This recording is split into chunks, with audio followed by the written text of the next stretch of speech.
If next year on your birthday nothing changed, I'll set you free.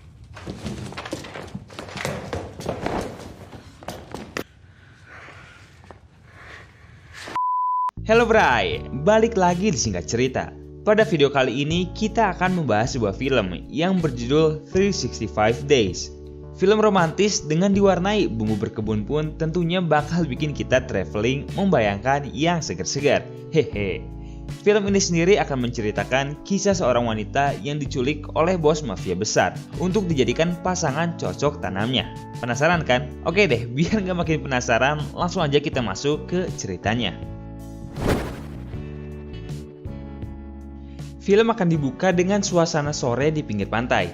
Di sana terlihat sebuah keluarga yang sedang bernegosiasi bisnis.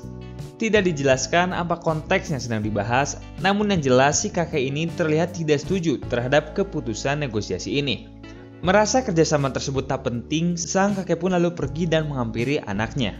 Pada momen tersebut, si anak tak sengaja melihat wanita manis di pinggir pantai. Dan si kakek langsung mengatakan bahwa wanita hanyalah manusia pengganggu yang membuat pria selalu gagal. Lalu tak lama kemudian, sebuah peluru pun tiba-tiba menembus dada si kakek dan perut sang anak.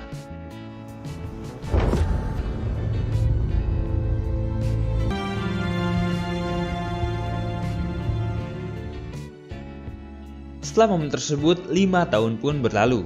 Di sini kita langsung diperlihatkan dua momen sekaligus. Pertama, kita ditunjukkan sang anak yang bernama Massimo. Kini sudah menjadi bos kaya raya. Terlihat Massimo yang sedang memimpin rapat bersama para anak buahnya.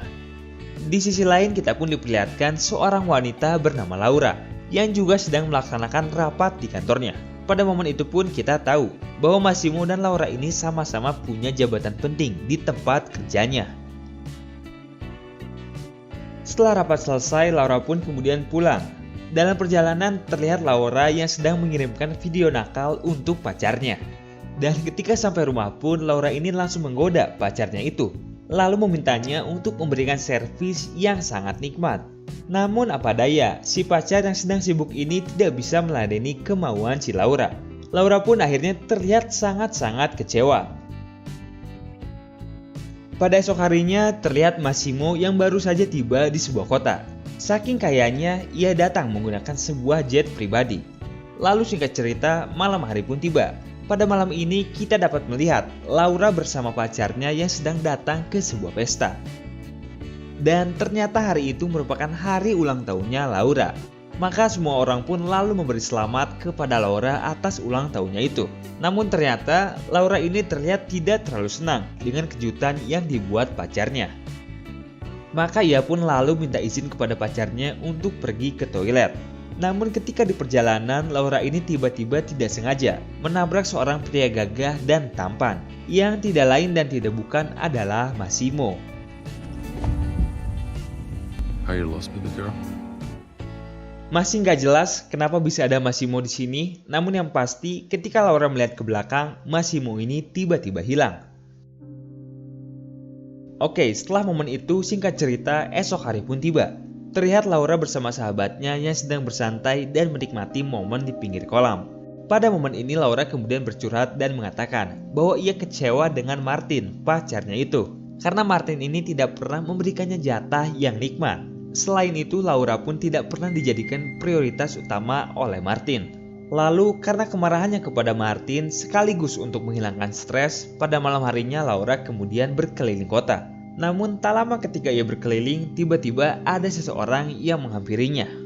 Dan setelah momen itu, Laura kemudian terbangun di sebuah tempat mewah yang ia tidak ketahui sama sekali pada esok hari. Tentu Laura ini ketakutan bukan main, karena ini artinya ia telah diculik. Berjam-jam dirinya disekap di dalam kamar itu.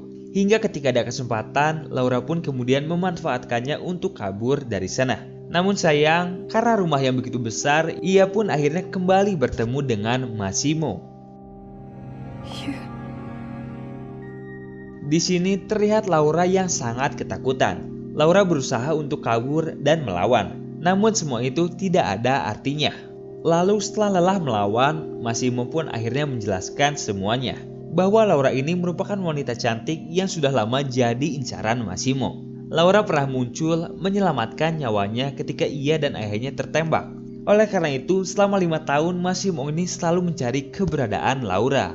Mendengar cerita konyol seperti itu, tentu Laura pun tidak percaya begitu saja. Namun Massimo mengatakan bahwa Laura ini akan jadi tahanannya selama 365 hari. Dan Massimo tidak akan pernah menyentuh Laura, kecuali telah mendapat izin darinya. Selama 365 hari pula, Massimo akan berusaha membuat Laura untuk jatuh cinta kepadanya. Setelah mendengar penjelasan itu, Laura pun kemudian semakin ketakutan dan kembali mencoba untuk kabur. Namun lagi-lagi itu semua tidak ada artinya.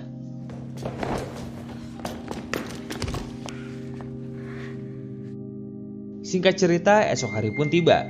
Terlihat Laura yang baru terbangun dan di sebelahnya udah ada Massimo. Di sini Massimo mengatakan kepada Laura untuk segera bersiap karena mereka akan berangkat ke sebuah tempat. Namun Laura ini tentu menolak ajakan Massimo tersebut. Dan karena sikap Laura yang membantah, Massimo pun akhirnya marah.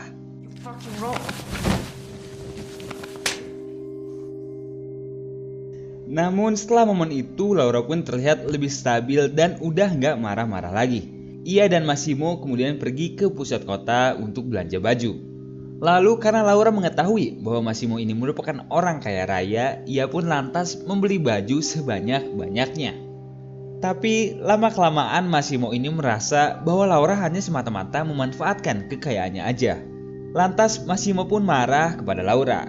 Namun Laura mengatakan jika Massimo bersikap seperti itu, maka ia tidak akan pernah dapat jatah dari Laura. Terpaksa Massimo pun akhirnya nurut-nurut aja. Lalu ketika Massimo dan penjaganya lengah, Laura pun mencoba kabur dari sana. Namun sayang, ketika ia bertemu polisi, ternyata polisi tersebut merupakan bawahannya Massimo. Maka percobaan Laura kabur pun kembali gagal. Singkat cerita, malam hari pun tiba. Pada momen ini kita diperlihatkan Massimo dan Laura yang makan malam bersama. Dan karena Laura ingin mengenal Massimo lebih jauh, maka ia pun mulai menanyakan tentang kehidupan Massimo. Dan ternyata Massimo ini ternyata bekerja sebagai seorang bos mafia besar. Ia banyak menjalankan bisnis terlarang yang membuatnya kaya raya. Walaupun terdengar mengerikan, namun Massimo ini berjanji bahwa ia akan selalu berperilaku selembut mungkin kepada Laura dan membuatnya jatuh cinta kepadanya. Setelah makan malam selesai, Laura pun kemudian terbangun pada esok hari di sebuah kasur bersama Massimo. Terlihat sikap Laura yang kini mulai berubah. Setelah tahu bahwa Massimo ini benar-benar tulus mencintainya. Bahkan mereka pun akhirnya mulai mandi bareng. Nikmat. Singkat cerita, malam hari pun tiba. Pada momen ini terlihat Laura yang menghadiri sebuah klub malam dengan baju seksi dan aduhainya itu. Di sini sebenarnya asisten Massimo sudah memperingatinya untuk tidak berpenampilan seperti itu. Namun sayang, Laura ini tidak menghiraukannya. Dan benar aja, ketika melihat penampilan Laura, Massimo ini marah dengan seketika. Karena ia tidak senang kalau Laura terlalu menunjukkan tubuh indahnya itu di ruang publik. Namun lagi dan lagi, Laura ini tidak menghiraukan Massimo. Hingga akhirnya benar aja, Laura ini kemudian diganggu oleh seorang pria asing. Dan melihat hal itu, tentu Massimo pun dengan sigap langsung menghampiri Laura. Ia langsung mengeluarkan pistolnya dan akhirnya keributan pun terjadi.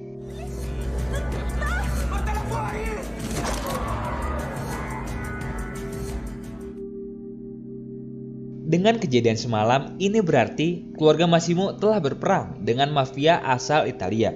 Mendengar hal ini, tentu Laura pun merasa sangat-sangat bersalah. Karena ulahnya itu telah menyebabkan keributan besar. Maka sebagai permintaan maaf, Laura pun kemudian memberikan tubuhnya itu beserta servis berkebun kepada Massimo. Enak.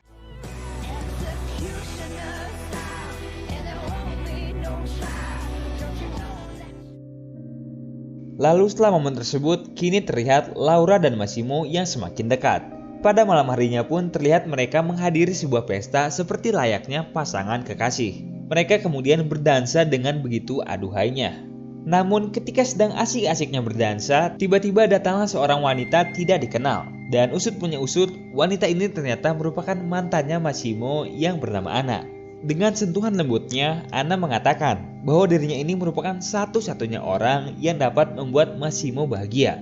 Dan Anna akan segera membunuh Laura karena dia telah mengganggu hubungannya dengan Massimo.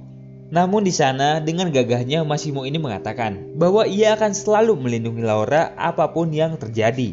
Tapi sayang karena sudah terlanjur cemburu, Laura pun kemudian pergi dari sana. Singkat cerita, esok hari pun tiba. Di sini tanpa ada kejelasan, Laura akhirnya dibebaskan oleh Massimo dan diminta untuk tinggal di sebuah hotel. Tentu Laura ini merasa sangat kebingungan. Karena baru saja ia merasakan cintanya Massimo, kini dirinya tiba-tiba diminta untuk menjauh. Dan kesempatan ini pun kemudian langsung dimanfaatkan oleh Laura untuk bertemu sahabatnya. Setelah berbulan-bulan dirinya menghilang. Di sini pun Laura lantas bercurhat tentang kisahnya bersama Massimo.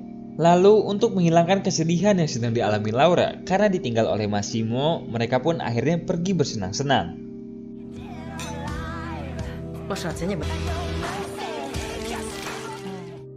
Berpindah ke malam hari, terlihat Laura dan sahabatnya yang hadir ke sebuah pesta untuk menghilangkan stres. Dengan penampilan berbeda, mereka pun kemudian berjoget ria. Namun tak lama kemudian, tiba-tiba datang Martin, mantan pacar Laura. Di sana Martin langsung mengatakan bahwa ia minta maaf jika selama ini dirinya tidak bisa memberikan Laura kepuasan. Dan Martin pun mengajak Laura untuk kembali rujuk. Namun tentu Laura pun langsung menolaknya mentah-mentah. Karena sekarang hatinya udah jadi milik Massimo.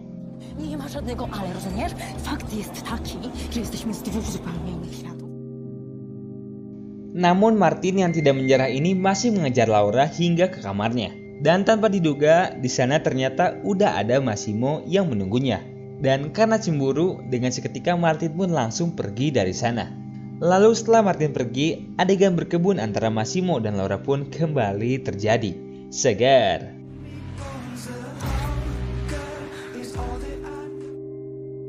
Dan karena merasa hubungan yang dijalani udah semakin lancar, Massimo dan Laura pun akhirnya memutuskan untuk menikah. Gila ya. Dan mereka pun lantas mencari baju untuk acara pernikahan yang akan dilaksanakan itu. Dan Massimo pun di sini akhirnya mulai dipertemukan dengan orang tua Laura. Terlihat orang tua Laura yang cukup senang karena mengetahui bahwa anaknya akan menikah dengan seorang kaya raya. Setelah semua momen itu, Laura kemudian menjemput sahabatnya untuk menjadi pendamping dalam pernikahannya nanti. Sebagai sebuah momen sakral, tentu ini menjadi kebahagiaan tersendiri bagi sahabatnya itu. Sebelum pulang ke rumah Massimo, Laura dan sahabatnya pun menyempatkan waktu untuk membeli gaun pengantin yang hendak dipakai untuk menikah. Dan terlihat Laura yang begitu manisnya ketika mengenakan gaun tersebut. Laura pun kemudian mengucapkan terima kasih ke sahabatnya atas semua hal yang telah ia lakukan. Karena tanpanya Laura tidak akan pernah mencapai titik ini. Setelah momen itu, Laura beserta sahabatnya pun kemudian segera pulang menuju ke rumah Massimo. Dalam perjalanan, terlihat Laura yang berbincang dengan Massimo dan mengatakan bahwa ia udah gak sabar untuk segera menjadi istrinya. Sementara di tempat lain, kakek Massimo tiba-tiba dapat telepon dari orang tidak dikenal. Dan tanpa diduga, ia mendapat kabar bahwa Laura sebentar lagi akan dibunuh oleh mafia asal Italia yang pernah bermasalah dengannya. Maka dengan sigap si kakek langsung berusaha untuk menelepon Massimo. Namun hal tersebut tidak kunjung berhasil karena Massimonya lagi teleponan sama Laura. Maka ia pun dengan sesegera mungkin berlari untuk memberitahu Massimo.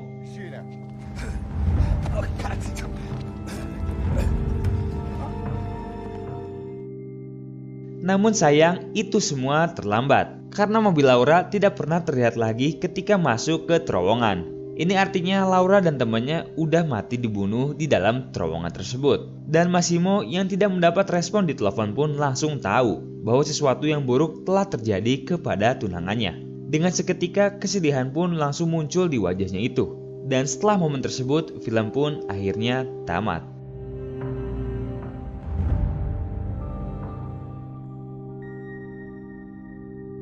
Nah, gimana nih filmnya? Kalau menurut Mimin sih, ini merupakan film yang dipenuhi oleh adegan erotis dan bumbu-bumbu berkebun. Jadi kita nggak perlu capek-capek untuk paham filmnya sendiri. Namun sayang, secara alur cerita, film ini menyajikan cerita yang kurang rasional. Jadi mungkin bagi beberapa orang, film ini merupakan film yang konyol. Tapi terlepas dari itu semua, ini film yang bisa mengisi waktu luang kita.